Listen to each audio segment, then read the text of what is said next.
President and the NATO Secretary General acknowledging that the United States is actually going to be continuing to supply weapons to Ukraine. But the way this is going to work is our NATO allies will purchase the weapons. Reddy says this isn't a shopping list. And I got to tell you, he has figured out how to navigate Donald Trump's America. He was effusive with praise not just for Donald Trump, but for the United States and how the United States is the indispensable nation, the leader of the free world. He referred to it as the world's policeman, keeping the world safe from bad guys, and they need their weapons. The United States does to be able to keep the whole world safe. And so the president has come up with this way to keep Ukraine safe while also maximize U.S. weapons. Now, this isn't actually a really bad idea. It does somewhat cast a shadow on the way things were structured in the past. A lot of what we sent to Ukraine wasn't actually a gift. It was a loan, with Europe guaranteeing the loans. But now it's going to be direct payments from Europe to the United States, purchasing weapons by NATO, and then NATO is going to transfer those weapons to Ukraine. The president is also saying, separate from that, and this is a big deal, separate from that, the president is going to send additional Patriot missile batteries to Ukraine because of the drone situation and the missile strikes from Russia. The Russians have escalated a massive bombing campaign inside Ukraine over the last 72 to 96 hours, the biggest drone campaign we've seen.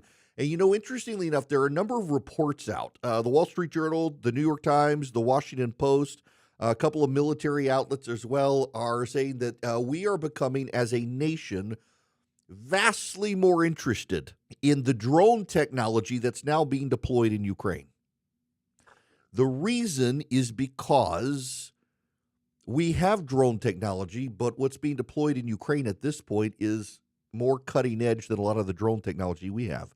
And so we are actually in Ukraine right now looking at the drone technology being deployed by the Russians, much of which is coming from Iran, North Korea, and China, to see their latest developments in Ukraine, to learn from them so that we can maximize our own drone development. We're actually learning from the battlefield in Ukraine. We don't have our soldiers there shooting. We don't have our soldiers on the front lines, but we're there learning. And in learning, we are watching more and more what's happening. So this is a win for us, because not only will NATO be buying our weapons, but that will maximize our missile development. Now, the reason that's good for us is because we've got to boost our capacity. A lot of the weapons are made in Alabama and also in Indiana and Ohio. There are a lot of weapons manufacturers.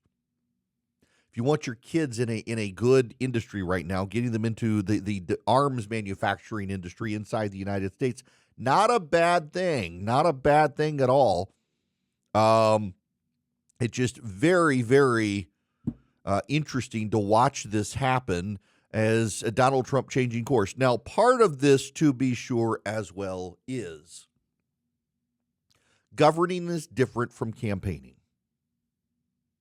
It's like the Epstein stuff to a degree, which we'll get to. There's a little more stuff there today. But the president on the campaign trail with J.D. Vance, who is an isolationist, was very much, we're gonna get peace. If we're not going to get peace, we're going to walk away. In fact, the Vance line has largely been, this isn't our fight. If we can't get peace, we're going to wash our hands of it. They're paraphrasing Vance, but that's essentially what he said. The president came away from the NATO summit where they put the hard press on him behind closed doors. America's military leadership, not our civilian side of the military, but the military side of the military, has been making the case privately to Donald Trump that we can't just walk away from this given the stakes. They've been able to persuade the president. Some of the president's base is unhappy. The Tucker Carlsons of the world are unhappy. I think this is the right move. I think what he's doing is good. The Russians are not our friends. There has been an academic belief among some people in the United States, particularly on the right, that we could bring Russia into a Western sphere of influence. Now, a lot of people who are actually experts on Russia have disputed this, because if you go back to Peter the Great and Catherine the Great, Tsarist Russia. The Russians at that time concluded that they were neither of the West or of the East. They were an intermediate zone of a Russian sphere of influence. And it's clear if you follow along with what Putin has been doing, where he's been going, what he's been targeting, that Putin wants to rebuild the Russian sphere of influence. He doesn't want to be with the West. In fact, there have been a number of reports out that though he has an alliance with China now, that the Russians aren't too keen to have an alliance with China because it seems to be pulling them from a Western sphere to an Eastern sphere, and they want a Russian sphere.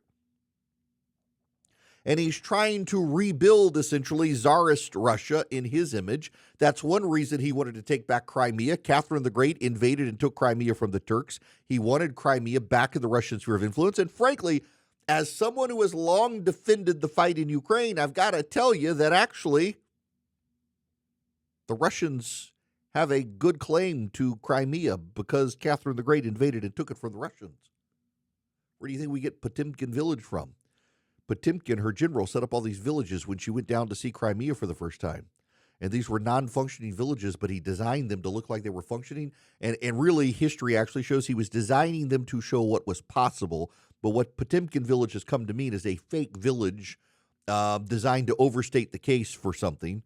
Really what he was doing historically from his diaries was he was building model villages to show the potential. But the Russians have a real claim to the territory of Crimea. They've never had a real claim to the territory of Ukraine. The Soviets invaded and took over. And Ukraine doesn't want to give it up to them. It's a very big deal now.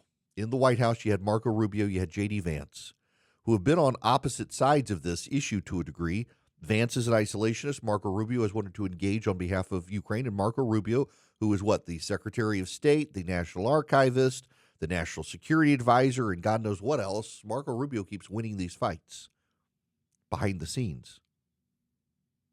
Big, big moves happening with the President of the United States now in Ukraine, moving weapon systems to him and agreeing to allow NATO to purchase them. This is good for the American economy. It's direct purchases of weapons from American weapon manufacturers that are domestically made inside the United States. They will rev up the assembly lines and capacity there to make weapons both for the United States and for Ukraine. I'm sure there's some level of markup, so the United States stands to make a little money off of it to pour that back into the weapons manufacturing for ourselves. This is a well-structured deal, and to the president's point, this is something Joe Biden could have done earlier, and Joe Biden chose not to do. Instead of doing that, he was loaning money, loans to be repaid at a later date, and some of those loans, if Ukraine falls, we're never going to get the money back. Otherwise, it's going to be a long time before we get the money, and now we'll get the money up front. The president also signaling to the Senate to go on and pass their sanctions package on Russia, that he is happy now. He told Lindsey Graham to go on and go on and proceed with the sanctions package. He wants 100% sanctions on Russia. That's something he has now reversed himself on, and he's come to the sanctions position. That's a very big deal. And we're also now sending the brand new Patriot air and missile batteries. They can handle up to 100 targets at a time. Very, very, very good modern Patriot missile batteries. They're the latest technology in the Patriot missile systems. We're going to be sending those to Ukraine. It looks like the president has finally given up on Vladimir Putin wanting peace. He finally now recognizes Vladimir Putin does not want peace, and he's decided to proceed by doubling down on the American course within Ukraine, which is actually the right decision.